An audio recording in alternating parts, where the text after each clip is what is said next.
What's up, guys? Welcome to today's video. Hope you guys are all having a wonderful Sunday. I'm actually posting this video tomorrow. Today's video is actually kind of piggybacking off of a video that I did a couple weeks ago talking about how I got started in my career path. I got some really good response, and once I rewatched that and I was editing that video, I felt like I missed out on a lot of detail from the period of time that really was the most transformative part of my life, which I would say was the time that I moved to Los Angeles from 23 to 26 years old. And I wanted to go into a little bit more detail on that, kind of what I was doing, and kind of a perspective now looking back at it about how I feel. Do I regret working as hard as I did? And obviously just talk about the work that I had, because what I was doing during this time period was what really allowed me to qualify for my first three properties in a sense. So I want to go into a little bit more detail on that because I feel like I didn't do enough justice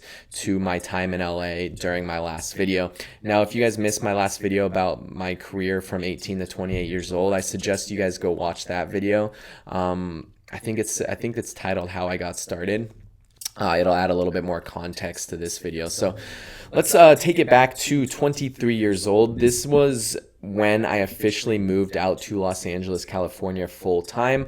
I had a girlfriend at the time, and we lived when I first moved out to Los Angeles. This was when I didn't have a lot of money at all. I was still doing personal training and online personal training, but we lived with two other girls, and we lived in the dining room of their apartment. It was a two-bedroom, two-bathroom apartment, but it was four of us. It was me, my girlfriend at the time, and then two of her good friends. And we ended up renting out their dining room. That's what our room was. For the first 6 to 8 months of us moving out there, we slept on an air mattress for that entire period of time. And I think our rent was about $900 total. So I think it was like $500 each for us to live in that small little dining room space, which there was no AC. So it was a very rough time. Looking back at that, the summer times in that apartment were very, very tough. We were sweating at night, sleeping on an air mattress, but it's actually pretty funny to think about that. And then we ended up moving to a apartment. We actually upgraded. So we got a little bit of a bigger apartment in a not so nice area. I personally like the area a little bit more. It was more in like Hollywood, so it was a little bit more run down, but we got much more space, and it was $3,000 total, and we ended up splitting it with me and my girlfriend at the time and then her best friend. We all lived together in a 2-2, and we were about $1,000 each of our rent during that time period. This was really when I started to put my head down and just like focus on work. So at the time, I said I was doing my online personal training. I was also just got into, now that I moved out to Los Angeles, I got into actual in-person training as well at private gyms where I would pay the gym $25, $30 a session, and I can bring as many people as I want. And these were high-end clients. I had clients that were paying me anywhere from $115 to $150 an hour for a training session. And I would do this a couple times a week. I remember I had a client Tuesday, Thursday. I had another client that was 2 days a week as well. So it was an extra $1,000 to $1,200 a month just doing a couple hours of personal training a week. And then this was when I got into bartending and private event catering, which is something that I really want to talk about because I feel like I completely missed talking about this previously. But it had such a big impact on my life, not only from a financial standpoint, but from just like a hustle grind, and it helped me learn so much about myself. So I did quite a bit. Looking back at it, all I did was just put my head down and work for the 3.5 years that I lived in Los Angeles. And I do believe it's the mindset and the hustle that I had is what got me to where I am today. So what I would basically do in the mornings is I'd spend the first couple hours in the mornings doing all of my online personal training stuff, which would be responding to clients, onboarding new clients, creating plans for my clients, taking care of any check-ins, adjustments, anything like that for the first couple hours in the morning. I would then go to the gym and actually do a personal workout.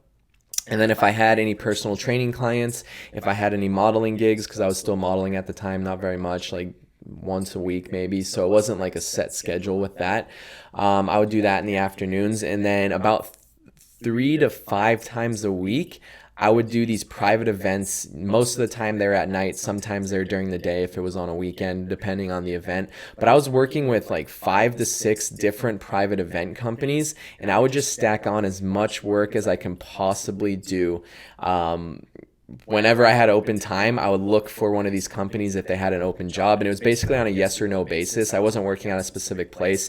I would get sent these emails like, hey, 4 hours, this location, yes or no, are you available? Do you want to take it? And I would just, I would look at my schedule and I would fill my schedule up as much as possible. I remember there'd be days where I wouldn't sleep. There'd be days where I had an event in Palm Springs, and then the next day I'd have to be out in Los Angeles, California for a morning event. So I'd drive throughout the night. I'd get 1 to 2 hours of sleep in a hotel room, and like, I'm not complaining at all. That was some of the most enjoyable times, just the hustle and grind, head down, so focused on work. Yes, it completely ruined a lot of my personal life at the time. A lot of my friendships, my relationship at the time was put on the back burner because I was so focused and so tunnel vision on making as much money as possible, saving as much money as possible, and living as frugally as possible. At the time, like I said, my rent was about $1,000. Utilities and rent were probably $1,100 in total. My grocery bill, I was still living very, very cheap with my groceries. I mean, I still am now. I don't spend more than $500 a month in food. But couldn't be more than $300-400 a month in that. My cell phone bill, my car insurance, my personal insurance, all that kind of stuff. Like, I don't think I was more than $1,800 a month living in Los Angeles, and anything more than that, I was saving up.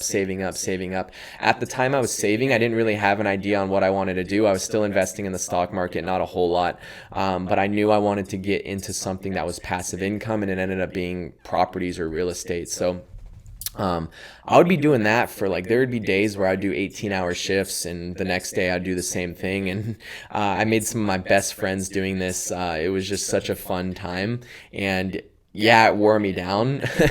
It's crazy. I'd get home at 3 a.m., wake up at 6 a.m., do another shift with a completely different company. Because when you're working with 6 different individual event companies, there's always going to be work. It wasn't like I was working with one specific company. So there was always work for me, and I would just stack it up as much as possible. But I definitely neglected my personal life. I wouldn't go out to dinners. I wouldn't go to movies. I wouldn't really do anything unless it involves some sort of beneficial financial aspect or monetary aspect for me, or would better myself personally or my career. So I was doing a little bit of everything. My online coaching was still my number one source of income, but I was also very heavily invested with all the private catering stuff, with the bartending stuff, and that's what helped me qualify for my first property. So I ended up qualifying for, I can't remember exactly, but I know I didn't use nearly I think I used almost 50% of what my qualification was on my first property. I ended up getting a loan for $165,000 on my first property, but they used all of my income at the time. So it's really, really cool, and I'm really grateful that I was able to focus on doing my personal training, my online training, my modeling, all the private event stuff. I was doing a little bit of social media stuff as well. They were able to combine all that, and that's what allowed me to buy my first property at 26 years old. And I had enough money saved up at the time where I can put my 20% down, because I was living out of state. I was living in Los Angeles, buying in Arizona, so they required 20% down on it. And a lot of people ask me first of all, how I qualified for it, and do I regret the amount of work that I put in when I was in my early 20s to mid 20s. I always think about this now, in hindsight.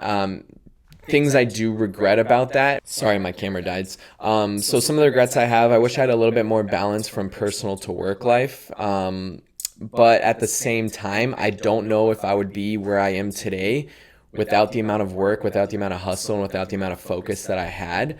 And I think everyone in your early 20s, mid 20s is such a developing part of your life where you don't know what direction your life's going to go. Or some people, I didn't go to college, so I didn't have a set career that I wanted to do. So for me, it was it's now or never. I can't coast through this because I don't have a degree to fall back on. So that was a lot of pressure on me as well. And I think that's kind of what pushed me to really just 100% of my focus was on my career, was on making money, was on kind of setting myself up as much as possible.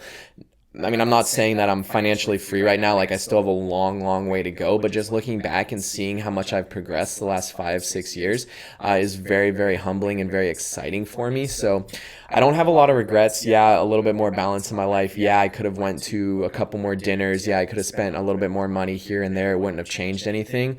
But at the same time, like, I'm very grateful for the hustle and the memories that I have from just going through that. Like, as much as I worked, as much lack of sleep that I got some of those weekends, some of those weekdays, I have no complaints whatsoever. It was such a fun time in my life. That those my mid 20s were super awesome.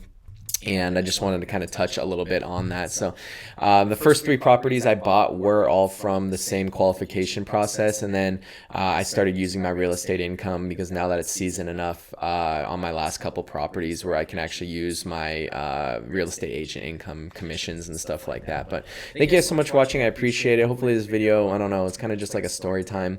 But you guys seem to enjoy the last one. I gave you guys a little bit more insight on my personal life as well. If you guys want to see any more videos like this, I actually I'm getting better at I'm trying to get better at telling stories. So if you guys like this, give me a video ideas on what you guys want to see. Follow me on Instagram, follow me on TikTok. I think we're about to push over 7,000 followers on Instagram. So if you guys could follow me, and enjoy the rest of your weekend, guys.